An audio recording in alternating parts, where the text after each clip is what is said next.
Today we're diving into something called Psycellium. It's a platform that uses artificial emotional intelligence, or AEI. And the goal seems to be redefining human connection, really. I want to figure out how it's using your hidden body signals to create what they're calling embodied empathy.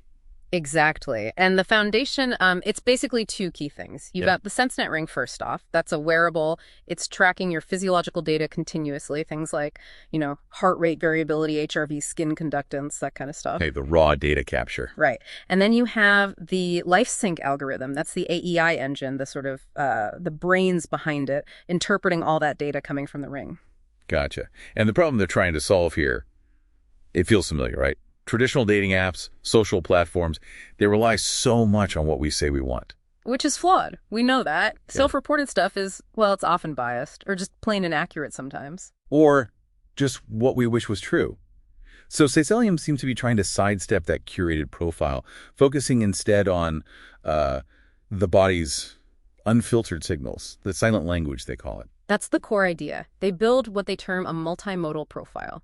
It fuses your explicit preferences, so what you actually state you like, with this constant stream of implicit, physiological, and even behavioral data. Okay, fusing explicit and implicit. Yeah, and that fusion creates a more dynamic, hopefully more authentic picture of who you are. All right, but here's where it gets really interesting for me, this contradiction analysis component. Right. So let's say I tell the app, I'm super outgoing, total extrovert, But my SenseNet ring data consistently shows major stress spikes whenever I'm actually in those big social settings. What happens then? Well, that's the contradiction, and the algorithm is designed to give a higher weight, a higher priority to the implicit physiological data in that case. So it trusts my body more than my words? Essentially, yes. When there's a clear conflict, the idea is to match you based on your authentic nature, your sort of physiological reality, not just the persona you project, or maybe even believe about yourself. That's kind of wild. It's like the system is saying, no, you think you want that, but your body says otherwise. It is a bit confronting, potentially.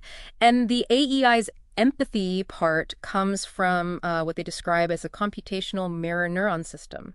It uses a specific type of neural network, a VAE, a variational autoencoder, to try and simulate or mirror your emotional state based on the data. Mirror my state, like it feels my stress. Not feels in a human way, obviously. Yeah. But it simulates it. It develops a kind of, let's say, computational intuition. It doesn't just label stress. It tries to model the nuance of that state internally. Okay. So let's say the AI crunches my numbers, my mirrored states, and finds someone compatible, my physiological soulmate, perhaps. Yeah.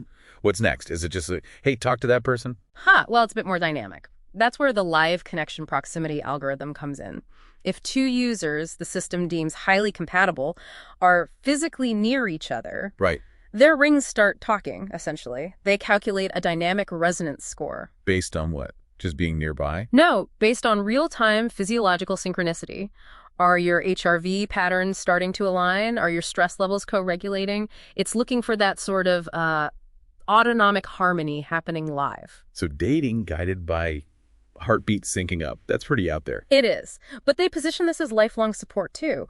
Once a connection is made, the AI shifts gears into what they call companion mode. It becomes the empath. The empath. Okay, so it's not just find a match and done. It sticks around. Yeah, like a proactive relationship guide or counselor. It uses all that longitudinal data it's been collecting. For what, like relationship maintenance? Yeah, exactly. For predictive maintenance, it looks for long-term trends.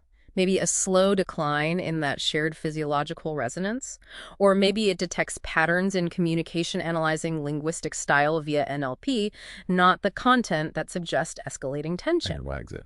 It can trigger a predictive conflict alert, or it might proactively suggest an intervention, something like, hey, shared resonance is down this week, maybe schedule a de-stress date night, based purely on the physiological need it detects. Wow. Okay, that's incredibly intimate access. Which brings us to the really high-stakes stuff. Given how deep this goes, how personal this data is, what about safety? Abuse? A huge concern, and they claim to address it. There's an abuse detection algorithm. How does that work? It's also multimodal. It's not looking for one single thing. It cross-references patterns, like chronic, severely elevated stress signals, specifically during interactions with the partner. Plus, it uses NLP to screen for linguistic patterns associated with coercion, like gaslighting keywords, perhaps. And it might look for behavioral markers of isolation pulled from how you use the platform or interact. And if it detects these dangerous patterns, what's the intervention? Does it tell you to break up? No, critically, it doesn't. The system provides a private, confidential alert only to the individual user whose data is showing the concerning patterns. That's to them. Yes. And it provides links to external, real-world resources like crisis hotlines, support organizations. The key is the AI makes no judgment, no recommendation to leave. It just presents the objective data patterns and resources to the user. That's a crucial distinction, avoiding automated judgment calls. Right, absolutely. And for transparency and trust, they've also apparently implemented something called an AI ombudsman. An ombudsman for the AI. Yeah, a dedicated channel. If you, as a user, feel the AI is biased, making weird suggestions, or you have any ethical concerns about its behavior, you can report it directly through this channel to, presumably, a human review team. Okay, so wrapping this up, what's the big picture here? Psycellium seems to be trying to redefine matchmaking entirely, not just a one-off search, but a continuous, lifetime thing. Yeah, a service rooted really deeply in the body's hidden signals, aiming for genuine embodied connection and empathy mediated by this AEI. So it leaves us with a pretty provocative thought, building on an exercise the platform itself apparently suggests, called deep resonance. They suggest you try having a really deep, vulnerable conversation with your partner, face-to-face, while your SenseNet rings track your physiological synchronicity in real time. Right, and the question for you listening is this. What does it actually mean for vulnerability, for intimacy, when an AI can map your shared emotional journey with a partner physiologically? When it can show you objectively the precise moments you achieve the deepest biological connection, the highest resonance, what does that quantification do to the human experience of love?